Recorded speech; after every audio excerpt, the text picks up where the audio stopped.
niyong masolve ang quadratic equation na 2 times squared plus 54, kailangan niyong i-factor ang equation na to. Kung ganon, ang una niyong gagawin, 2 times squared plus 27.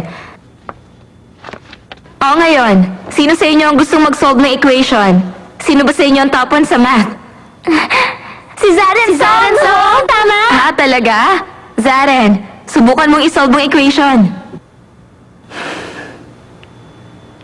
Zaren Song? Ayokong i-solve. Ano ka mo? Sabi ko ayoko.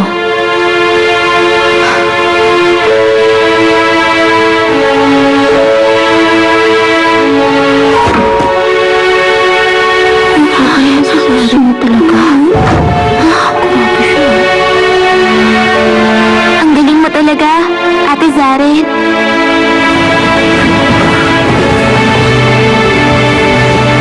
Sir, napag-isayo ko dito. O sige, ikaw nang bahala dyan, ha? Sige. Excuse me, Ah, nasan siya? sa akin mo na lang sabihin yun. Nasaan ang papa ni Brianna? Ay, andun siya, oh. Doon sa opisina. Ay, pambihira. Bumati ka muna pag may nakita kang matanda, ah. Hindi basta ka na lang magtatanong.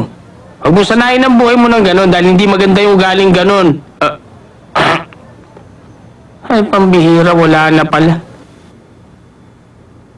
Maayos naman lahat. Sa math lang ako naiiwan. Pwede ba ako magpa-tutor? Huwag pipitsugin. Ang gusto ko yung marunong na tutor. Tutor sa math. Ang alam ko, maganda rin ang grades mo sa math. Nag-memorize ako. Memorize ko yung mga problem at mga sagot. Hindi ko alam ang basic nun. Ano? Yung math? Na-memorize mo?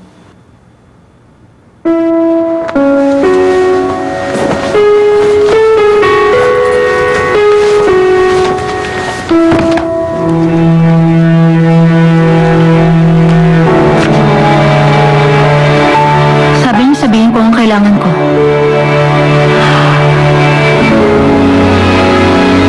Ano kaya kung magpa-tutor ka na rin sa Korean? Magaling na ako ron. Baka pinakamagaling ako sa school. Yung salitang pipitsugin, hindi mo dapat sinasabi yon. Pag matanda ang kausap mo, pilitin mong ayusin ang pananalita mo. Meron akong kilala magaling magturo sa math na pwede rin magturo nun sa'yo. Kailan mo gusto magsimula?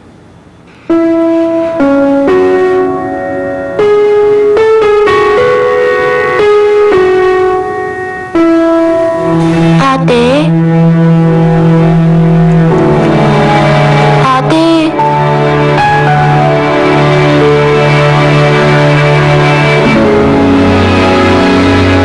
Kapag pinagpatuloy mo to, baka magsawa ako. Sige.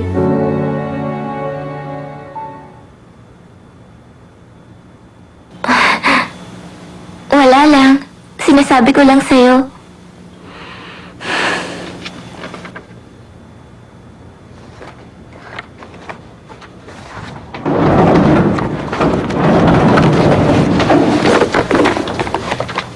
Oh, nandito ka na pala. Simulan na natin. Sabi ko yung mahusay na teacher. Ang galing nga ni Sir pumili, eh. Nag-aaral siya sa isang Ivy League school. Nagpapahinga lang siya ngayon. Matalino talaga siya.